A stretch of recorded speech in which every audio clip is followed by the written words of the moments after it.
우리는 모두 지금보다 더 여유있게 살고 싶어하는 마음이 있습니다. 지금보다 100만 원만 더 벌었으면, 아니 50만 원이라도 더 벌었으면 이런 마음이 있잖아요. 그런데 아무것도 준비되지 않은 상태에서 당장 더 벌기는 힘들죠. 그래서 오늘은 더 벌지 않으면서도 불필요하게 새나가는 돈을 잡아내서 한 달에 50만 원은 더 남길 수 있는 방법들을 이야기해보려고 합니다. 우선 이 내용은 돈은 모든 것을 바꾼다 라는 책을 읽으면서 제가 직접 실천한 내용들로 말씀을 드릴 거고, 8개월 동안 실천하면서 변화한 것들에 대해서도 이야기를 해드릴게요. 책 광고 아니고 내돈내산입니다.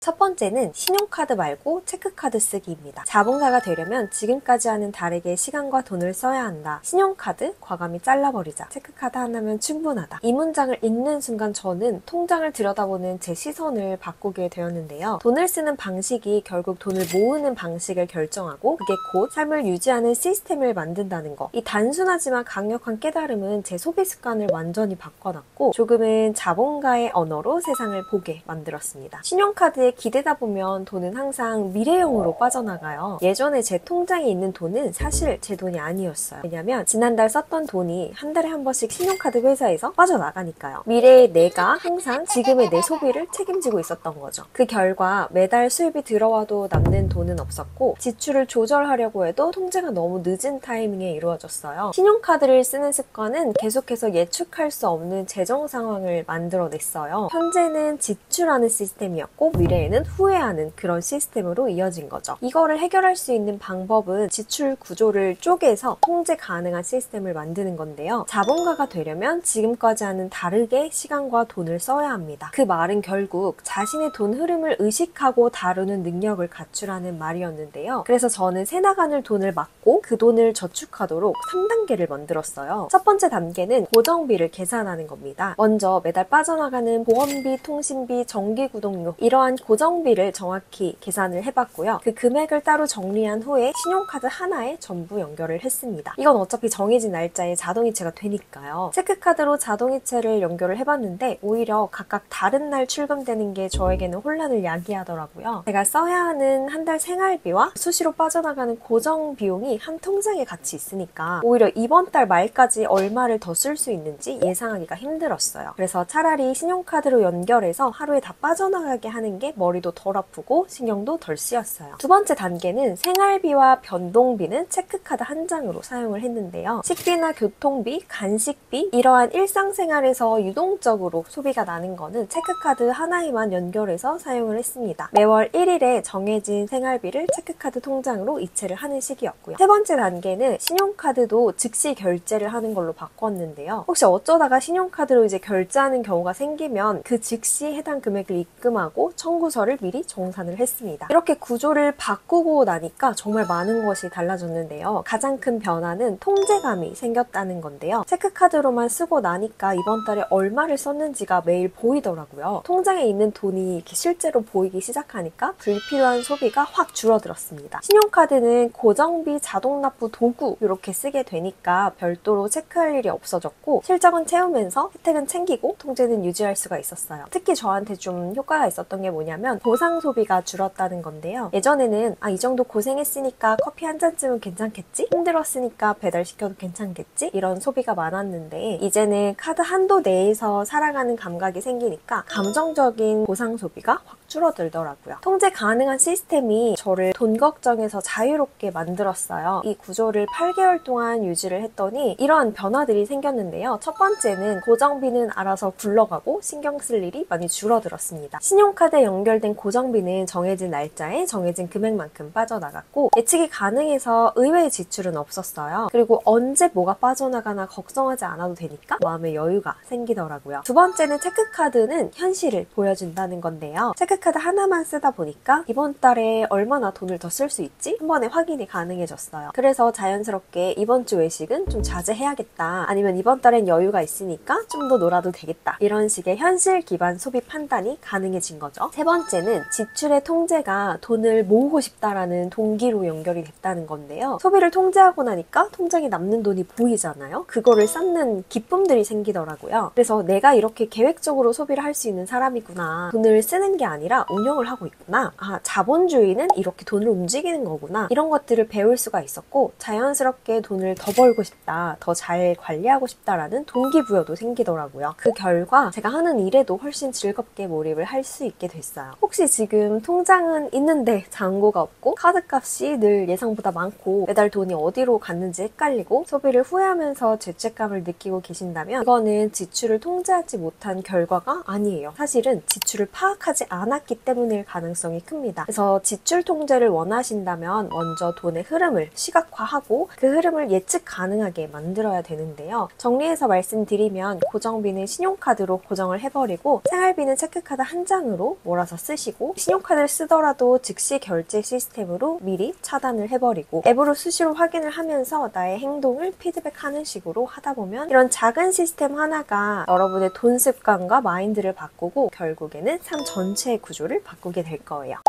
두 번째는 지출 내역 분석과 통장 쪼개기인데요. 지출이 통제되지 않으면 수입이 늘어도 결국 돈은 남지 않습니다. 사실 돈이 없는 게 문제인 줄 알았는데 정확히는 어디로 가는지 모르는 돈이 있는 게 문제였어요. 그동안 저는 정말 열심히 살았는데요. 매달 열심히 돈을 벌고 절약도 열심히 한다고 생각했어요. 그런데도 이상하게 통장을 보면 돈이 없는 거예요. 특별히 큰 돈을 쓴 것도 아니고 명품을 산 것도 아닌데 나는 도대체 어디에 돈을 쓰고 있는 걸까? 이렇게 질문을 던져보니까 딱히 명확한 답변을 할 수가 없더라고요. 가장 큰 문제가 지출을 감으로만 파악하고 있었다는 건데요. 이번 달은 좀 덜 쓴 것 같아. 이번 달은 좀 많이 쓴 것 같아. 이런 식으로 느낌으로만 판단을 하고 있었죠. 그 결과는 수입은 꾸준했지만 저축은 없고 불안감은 늘어나고 돈은 늘 모래알 빠져나가듯이 이렇게 사라졌습니다. 앞으로는 매달 수입과 지출을 정산하면서 낭비를 점검하고 줄일 계획을 세워야 한다. 이런 식으로 책에서는 수입과 지출을 파악하는 방법을 아주 구체적으로 제시를 해줘요. 일단 통장 입금 내역과 카드 명세서를 출력하고 형광펜을 준비하라. 지출 정리에서 가장 중요한 건 낭비성 지출을 찾아내는 것이다 라는 구절이 있는데요. 저는 진짜로 3개월치 카드 명세서를 프린트를 해서 책상에 펼쳐놓고 형광펜을 들고 칠하기 시작했어요. 그 단계에서 이렇게 정리를 했습니다. 불필요한 지출을 체크를 하는 거고, 두 번째는 고정비를 정리를 했고, 세 번째는 통장 쪼개기를 했는데요. 처음에 솔직히 너무 귀찮았어요. 카드 명세서를 들여다보는 것도 엑셀 파일로 정리를 하는 것도 이걸 한다고 뭐가 달라지나 이런 생각이 많이 들었어요. 근데 막상 해보니까 생각보다 많은 게 달라졌습니다. 돈의 흐름이 보이기 시작하니까 통제 능력이 생기더라고요. 예전에는 그냥 이번 달 좀 많이 썼네 하고 넘어갔던 항목들이 하나하나 눈에 들어오기 시작한 거죠. 이 배달이 꼭 필요했나? 아니면 이 카페에서 쓴 건 휴식인가? 습관인가? 아니면 이 구독으로 빠져나가는 요금이 정말 나한테 필요한 건가? 이런 식으로 지출을 기록하고 나서부터는 돈을 쓰기 전에 한 번 더 생각하는 습관이 생겼는데요. 돈의 흐름을 직접 보고 나니 소비 앞에서 불필요한 지출을 멈추게 되었다는 게 가장 큰 변화였어요. 통장을 나눠두고 각 항목별로 지출 가능한 금액을 정하니까 여기까지만 쓴다라는 기준이 생기더라고요. 고정비가 눈에 보이니까 그 외의 지출은 모두 내가 의식적으로 하는 선택이 됐고 매달 남는 돈을 저축통장에 넣는 기쁨이 생겼고 저축액이 늘어나니까 나 잘하고 있구나 이런 자신감도 따라왔습니다. 그러니까 되게 재밌는 변화가 일어났는데요. 돈을 더 아끼고 싶으면서도 동시에 더 벌고 싶다는 마음이 강해졌어요. 돈을 벌기 위한 의지가 아니라 기회로 보이기 시작하더라고요. 그리고 이거는 단순한 소비 패턴의 변화가 아니라 삶을 계획하는 태도의 변화가 생겼습니다. 이제는 돈이 없어서 못해 이게 아니라 내가 계획한 범위 안에서 할 수 있는 거 뭘까? 이런 질문을 하게 됐고 그게 제 일에도 직접적인 영향을 주게 된 거죠. 우리는 보통 이렇게 얘기를 하잖아요. 나는 돈에 연연하지 않아. 난 그저 열심히 벌고 잘 쓰면 돼. 하지만 내가 어디에 돈을 쓰고 있는지 정확히 알고 있는 사람은 의외로 많지 않더라고요. 혹시 지금 돈이 어디로 새는지 모르겠고 통장은 있는데 돈이 없고 저축은 하고 싶은데 여유가 없고 돈을 벌어도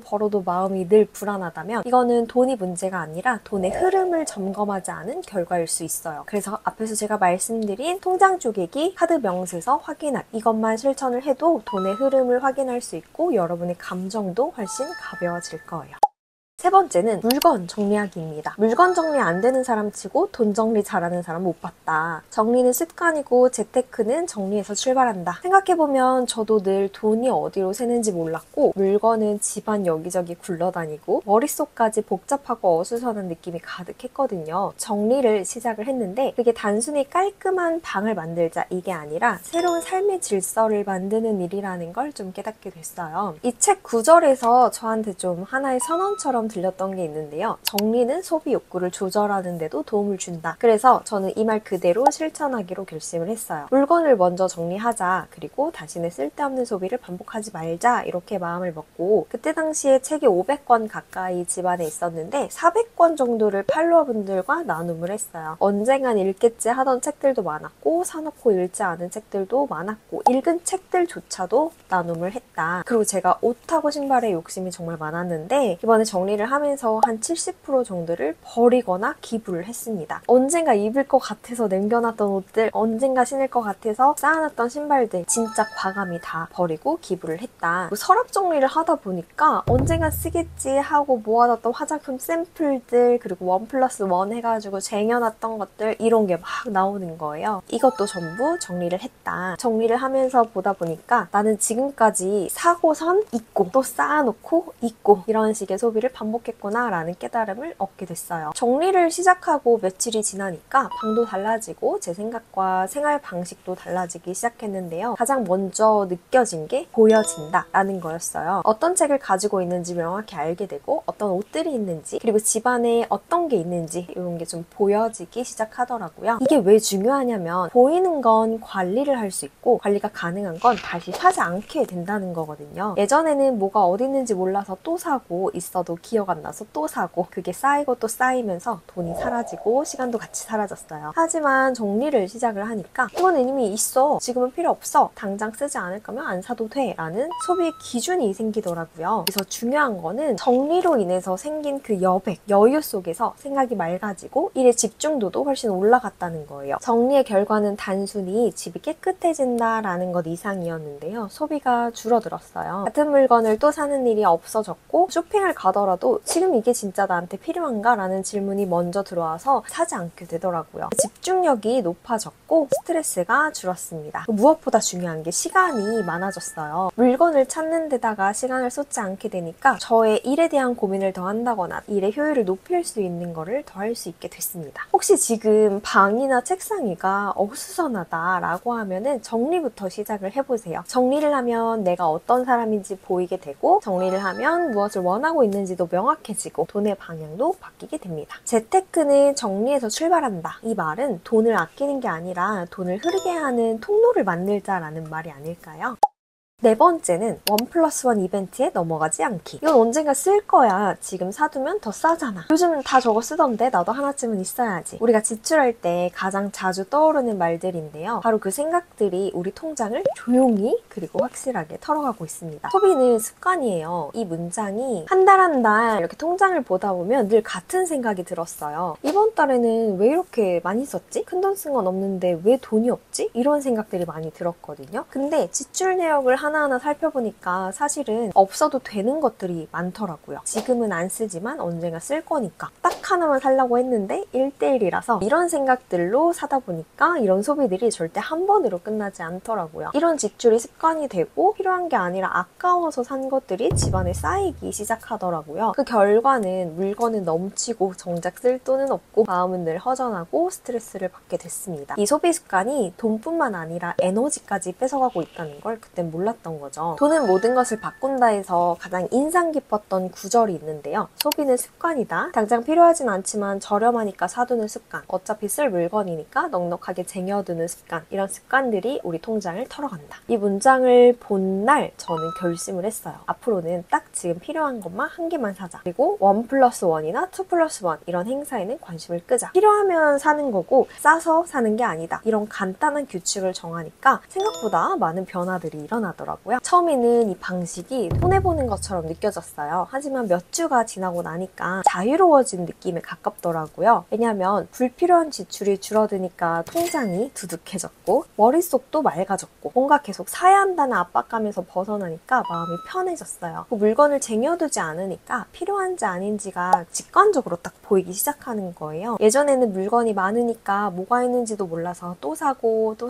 돈이 또 나가고 이랬는데 지금은 필요한 거 한 개만 사는 습관 덕분에 뭔가 부족하다는 느낌보다는 딱 내가 필요로 하는 것만큼 갖고 있다라는 만족감이 생겼습니다. 이거는 단순한 절약의 개념이 아니라 삶을 더 효율적으로 운영할 수 있는 구조가 되더라고요. 이 변화에서 진짜 인상 깊었던 건 돈보다는 에너지였어요. 예전에는 필요한 물건 하나 사려고 해도 어디가 더 싸지? 이거는 뭐랑 묶으면 할인이 되나? 이런 고민들이 끝도 없이 따라 붙었거든요. 지금은 딱 필요한 거 하나만 빨리 사자 이런 식으로 생각을 하다 보니까 고민하는 시간이 줄었고 선택의 스트레스도 줄었고 충동 구매도 사라졌어요. 그 에너지로 제 일에 집중할 수 있는 시간이 늘어났고 컨텐츠를 하나라도 더 만들고 기획에 더 몰입을 할 수 있었습니다. 결과적으로는 돈을 아끼는 걸 넘어서서 이것 자체가 돈을 더 벌게 되는 구조까지 이어진 거죠. 소비는 단순히 물건을 사는 행위가 아니에요. 소비는 내 가치관, 나의 정체성, 에너지의 방향성을 말해줍니다. 그거를 의식하고 나면 더 이상 할인이나 지금 사면 손해가 없어요 이런 말들에 흔들리지 않게 돼요. 그때부터는 제 통장을 지키는 거는 물론 제 삶부터 이제 더 깔끔하고 단순해지고 명확해질 수 있는 거죠.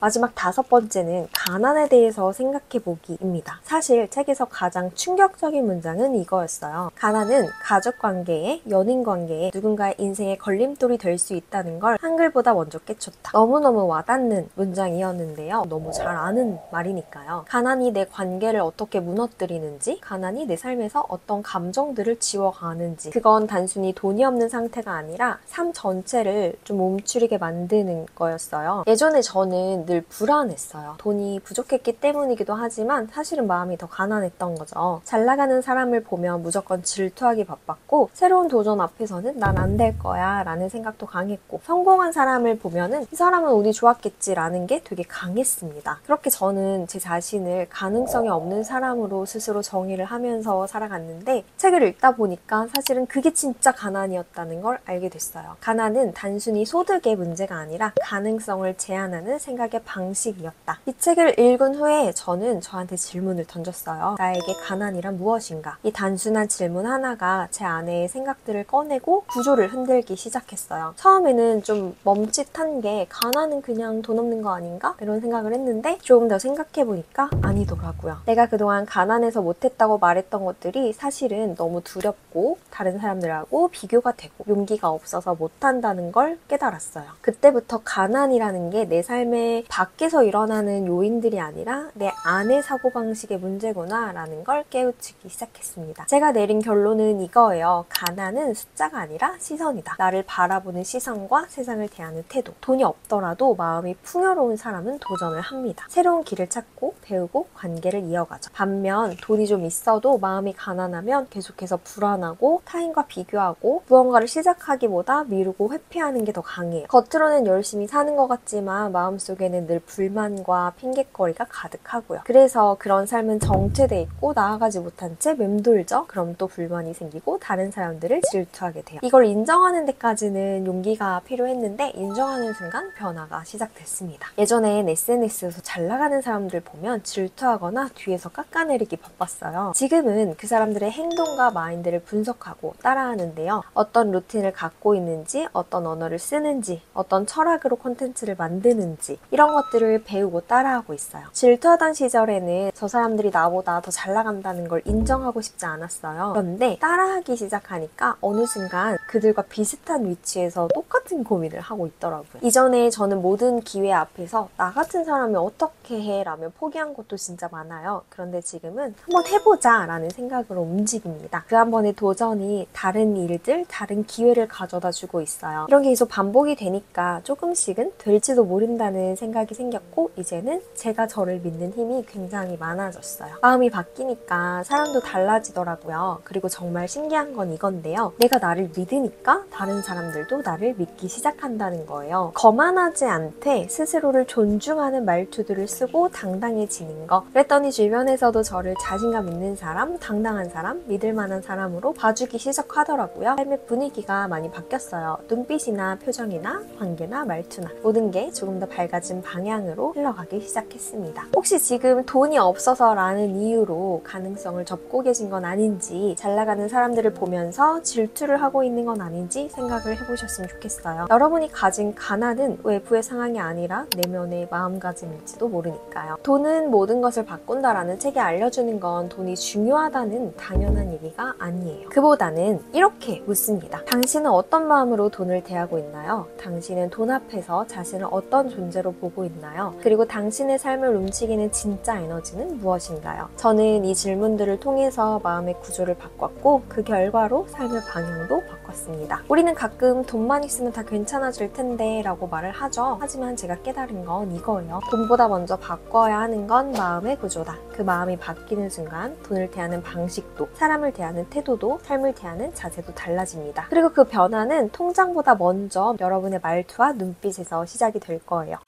오늘의 영상 5가지를 정리해보면 신용카드 대신 체크카드 쓰기, 지출 내역 분석과 통장 쪼개기, 물건 정리하기, 1+1 이벤트에 넘어가지 않기, 나에게 가난이란 무엇인지 답변해보기. 이 중 한 개라도 당장 실천해서 한 달만 유지해봐도 삶이 엄청 변한다는 걸 느끼게 될 거예요. 진짜 꼭 해보세요. 성당 알리사와 함께 영원에서 부자가 되는 삶을 만들어보고 싶다면 구독과 좋아요도 눌러주시기 바랍니다. 저는 언제나 여러분의 나다운 삶을 응원합니다. 인생은 말하는 대로 이루어진다. 긍정이든 부정이든